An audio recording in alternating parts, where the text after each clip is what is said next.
Bapak Ibu sekalian, Assalamualaikum warahmatullahi wabarakatuh. Selamat pagi, salam sehat, salam sejahtera untuk kita semua. Salam Om Swastiastu, Namo Buddhaya, Salam Kebajikan. Yang saya hormati Bapak Ibu pimpinan di lingkungan Badan Riset dan Inovasi Nasional, Bapak Ibu, teman-teman, rekan-rekan, keluarga besar BRIN, ya, dimanapun berada.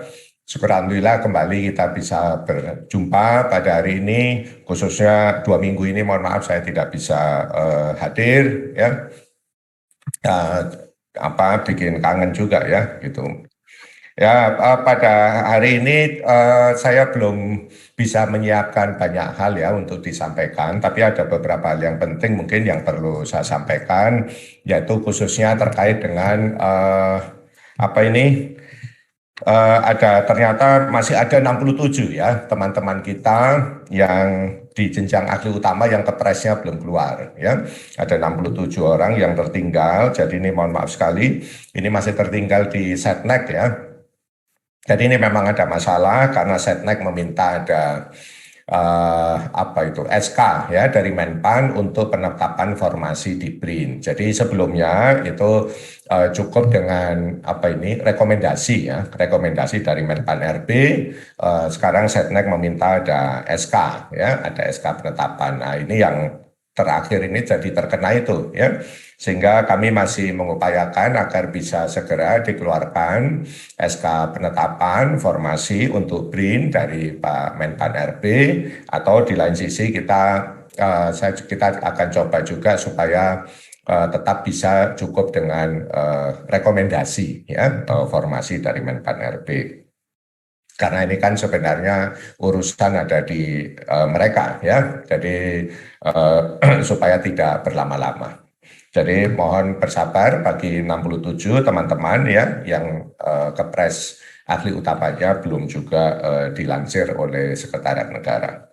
Kemudian sebenarnya ada beberapa pertanyaan ya, tetapi karena saya belum menyiapkan jawabannya secara komplit, jadi mungkin saya sampaikan pendek saja terkait dengan SKP 2023 ya. Jadi kalau untuk SKP 2022 secara prinsip kita KKM kita serahkan sepenuhnya kepada kepala unit ya, baik itu di PR, OR maupun di biro-biro dan pusat ya.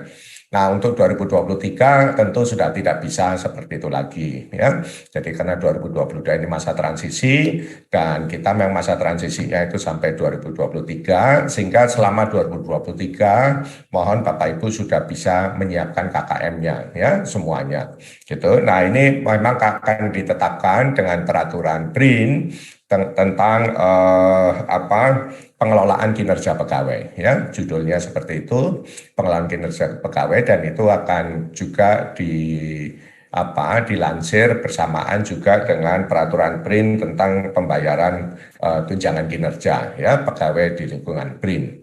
Karena itu dua hal yang sama ya, bukan sama, maksudnya harus dikeluarkan bersama-sama. Saat ini itu sudah dalam proses harmonisasi di Kemkumham, dan insya Allah itu bisa segera diselesaikan oleh teman-teman kita di Biro Hukum dan Kerjasama BRIN ya. Jadi secara prinsip nanti akan ada, kalau untuk riset ya, untuk riset ini terutama, kalau untuk manajemen itu intinya basisnya memang ada sebagian yang output, tapi sebagian besar itu berbasis proses ya.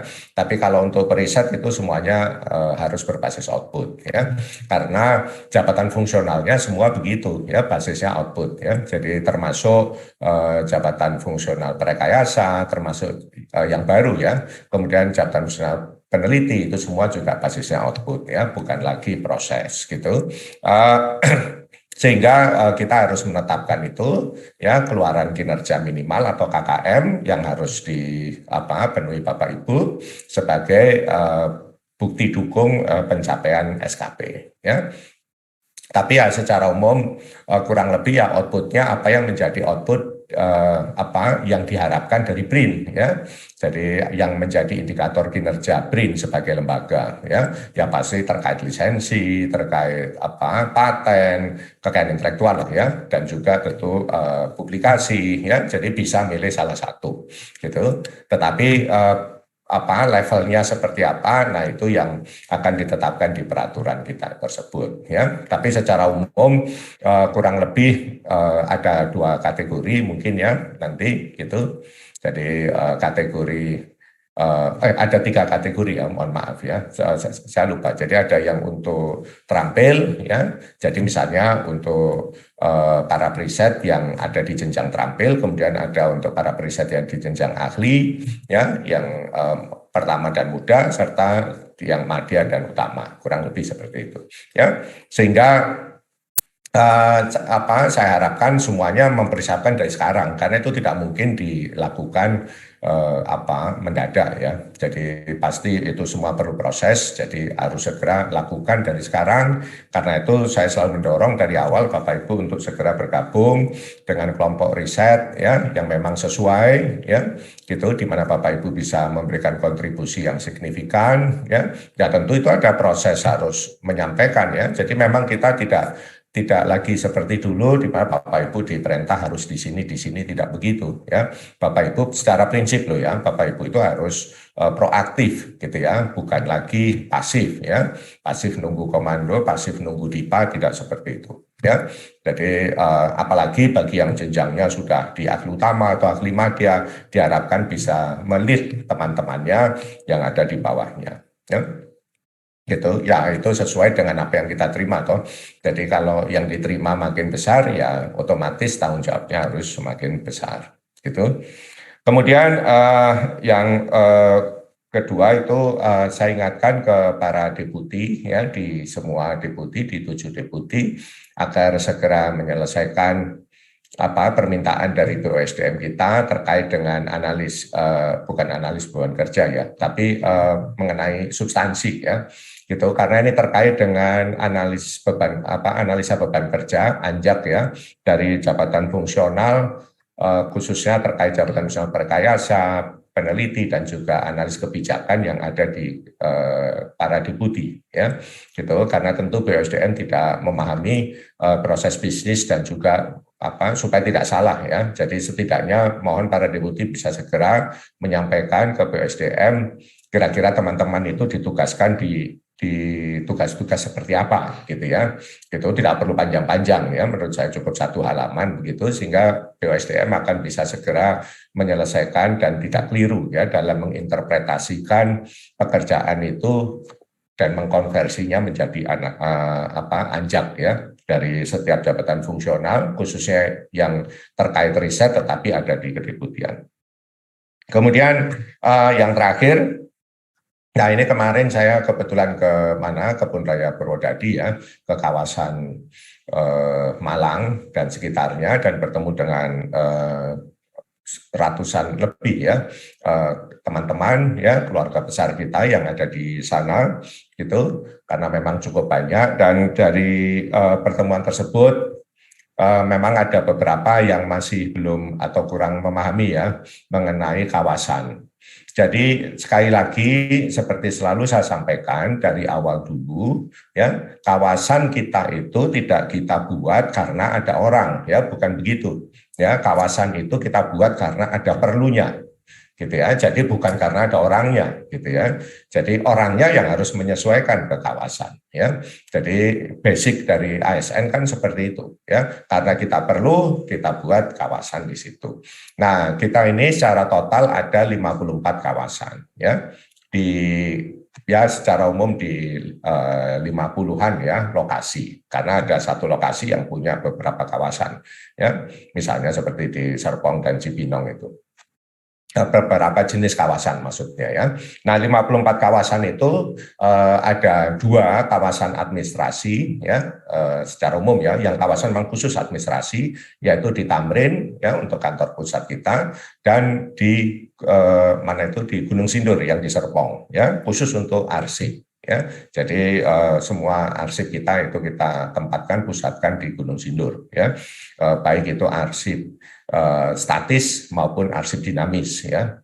Kenapa arsip dinamis juga ditaruh di sana? Karena pada hakikatnya kita sudah elektronik begitu ya. Jadi begitu arsipnya dielektronikan, yang dinamisnya langsung harus ditaruh di sana ya, sehingga tidak menu-menuin kantor ya. Kemudian kita ada 4 kawasan sains dan teknologi ya, yang Bapak Ibu sudah tahu. Jadi ada di Serpong, yang KST Habibie, ada di Cibinong, yang KST Soekarno, kemudian Pasar Jumat, Siwa Besi, dan di Cisitu Bandung untuk yang Samaun ya. Nah, di KST ini itu tidak hanya pusat riset tetapi juga banyak fasilitasi ya, termasuk untuk tenan dan seterusnya, makanya dia disebut KST ya gitu. Kemudian ada setelah 4 KST itu ada 10 kawasan sains ya. Kawasan sains ini secara prinsip itu kawasan yang disediakan berbagai sarana riset ya untuk bidang tertentu ya, bidang tertentu. Jadi misalnya yang ada di mana, Tanjung Bintang, ada di Gunung Kidul, ada di Subang, ada di Lombok Utara ya, misalnya seperti itu. Jadi itu termasuk kawasan sains ya. Kemudian ada kawasan sains dan pendidikan, itu hanya 1 yang di Babarsari ya, karena di situ ada Poltek Nuklir. Jadi intinya fasilitas riset di sana itu diintegrasikan dengan Poltek Nuklir tersebut ya. Kemudian ada 11 kawasan koleksi ilmiah. Nah, ini yang untuk menyimpan berbagai koleksi ya, baik koleksi hidup, koleksi mati ya, termasuk bebatuan seperti yang ada di Karangsambung, atau nanti misalnya kita akan bikin di Gondol untuk living species ya, untuk yang dari laut ya. Jadi kalau living species yang darat itu mungkin yang di kebun raya misalnya ya. Kemudian ada 5 kawasan stasiun lapangan ya, misalnya seperti yang di Biak, di mana Parepare dan sebagainya. Itu kawasan stasiun lapangan ya. Gitu. Dan 16 CWS. Nah, ini yang semua kawasan tadi pasti ada CWS-nya ya. Dan biasanya yang paling tinggi seperti KST itu pasti ada semua. Jadi ada stasiun lapangannya juga, ada ada mungkin bisa juga jadi kawasan koleksi juga gitu ya, dan juga pasti ada CWS-nya. Nah, ada 16 yang khusus hanya CWS. Nah, CWS ini yang tadi saya sampaikan, kita tidak bisa buat di semua lokasi ya, karena ada orang kita harus buat CWS, tidak begitu ya. Jadi kita tidak bisa begitu, apalagi nanti terkait dengan administrasi keuangan, misalnya untuk SPBD yang bisa menjadi titik awal ya. SPBD itu hanya kantor BRIN ya, kantor BRIN yang resmi. Jadi tadinya saya berusaha supaya semua bisa dijadikan dan terpetik ya titik awal SPBD, tapi ternyata tidak boleh seperti itu ya. Jadi tidak tidak bisa direlaksasi sampai sejauh itu gitu. Jadi terpaksa memang untuk titik awal SPBD itu semuanya harus berawal dari kantor ya, kantor yang memang secara resmi diakui negara ya. Nah, itu ada di kalau yang hanya CWS saja itu ada di 16 lokasi ya. Tentu di situ boleh ada lab ya gitu, tetapi kita tidak akan investasi terlalu besar gitu ya. Jadi mungkin hanya lab dasar. Sehingga bukan berarti karena kami ada 50 orang ini kami harus kami risetnya misalnya ya riset kimia terus harus dibikin lab kimia, tidak bisa begitu ya. Karena saya ingatkan sekali lagi, mengapa dulu BRIN dibentuk ya. BRIN dibentuk itu untuk meningkatkan critical mass ya, yang tadinya diecer-ecer kemana-mana ke banyak tempat ya, di banyak lembaga ya, totalnya gede tapi semua dapatnya kecil, kira-kira begitu kan dulu ya.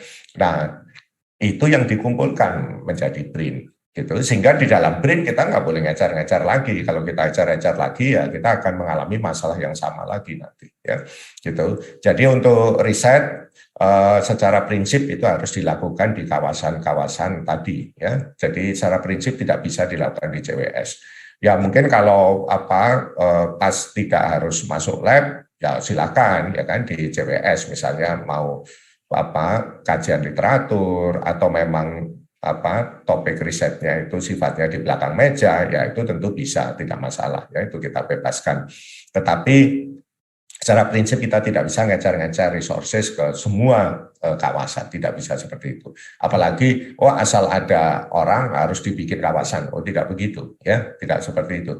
Kalau begitu nanti Bapak Ibu tidak akan terintegrasi, ya, gitu. Semua kerja sendiri-sendiri, wong boleh kok dan bisa, gitu ya, seolah-olah bisa kerja sendiri, padahal levelnya pasti jadi rendah, gitu ya. Karena apa? Karena riset yang baik itu memang harus berkumpul dengan orang yang mumpuni.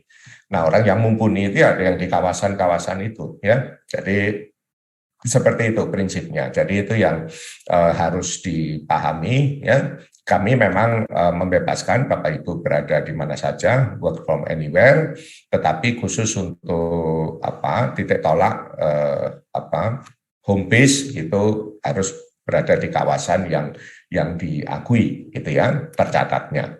Sehingga nanti insya Allah saya segera akan menerbitkan SK, ya, SK penetapan kawasan, ya, karena itu yang kita perlukan. Nanti berbasis SK tersebut kita amanatkan setiap kepala unit atau KPA, ya, lebih tepatnya setiap KPA harus membuat SK turunan penempatan, ya, personel yang ada di bawahnya di home base-nya ada di mana. Ya, jadi misalnya ada teman-teman yang bekerja di, misalnya yang kemarin, ya, yang di ex Balitbank Pertanian, ya, karena kita ada perjanjian pinjam pakai fasilitas, ya boleh, gitu ya, bekerja di sana, gitu. Tetapi home base-nya mungkin nanti harus di Purwodadi misalnya, ya, di kawasan koleksi ilmiah yang juga ada JWS-nya di Purwodadi, gitu. Jadi seperti itu kurang lebih, ya, ilustrasinya. Gitu. Nah, tentu bagaimana dengan absensi? Ya, secara prinsip kalau secara BRIN dari saya di BRIN kita bebaskan kalau absensi bisa dari mana saja. Tetapi secara substansi kepala unit bisa mengatur lebih lanjut karena saya tahu setiap substansi, ya, apalagi di pusat-pusat riset itu memiliki karakter yang beda. Jadi ada yang mewajibkan teman-temannya untuk masuk minimal seminggu sekali misalnya, ya, supaya ketemu, gitu. Ya soalnya kalau sama sekali nggak ketemu juga pasti jadi masalah, ya, menurut saya. Tidak akan Bapak Ibu bisa riset kalau nggak ketemu teman-temannya, ya kan? Tidak ada interaksi sama sekali, tidak mungkin, gitu. Jadi karena itu teoritikus apapun, ya, misal seperti saya, fisika teori sekalipun, ya, kita tetap perlu, gitu ya, ada seminar mingguan, ya, jadi saya minta kepala pusat riset misalnya khususnya, ya, harus ada itu, ya, seminar mingguan, gitu, setidaknya ada interaksi, ada saling belajar, gitu ya, di mana semuanya sebisa mungkin kumpul. Tapi kalau memang sudah jauh beneran, ya tentu bisa dibuat hibrid misalnya, ya, setidaknya mereka bisa berpartisipasi, gitu. Tapi dalam jangka panjang Bapak Ibu harus memperhitungkan juga prospek Bapak Ibu sendiri loh, ya. Kita memberikan kebebasan tapi artinya Bapak Ibu harus bertanggung jawab apakah memang akan bisa terus-menerus remote, ya, gitu. Kalau memang tidak bisa harus pindah, ya silakan pindah, gitu ya. Tentu saya bisa saja saya seperti di KL dulu, ya, harus pindah, gitu ya, karena kan kita ASN, ya, gitu. Kalau nggak mau pindah, ya kan tidak bisa, gitu ya. Tetapi itu memang pilihan yang belum kita lakukan, ya. Jadi kita meminta Bapak Ibu untuk kita coba memberikan kesempatan kepada Bapak Ibu untuk mengatur, ya, mengatur pola karirnya, gitu ya, bagaimana ke depannya nanti setidaknya sampai akhir 2023, ya. Jadi demikian mungkin, ya, yang bisa saya sampaikan pada kesempatan ini. Nanti mungkin saya akan ada penjelasan yang lebih detail terkait hal-hal tadi yang sudah saya sampaikan, ya, dengan ilustrasi yang mungkin supaya bisa lebih jelas, ya. Demikian, sekali lagi terima kasih untuk semuanya dan sehat selalu, ya, dan terus semangat.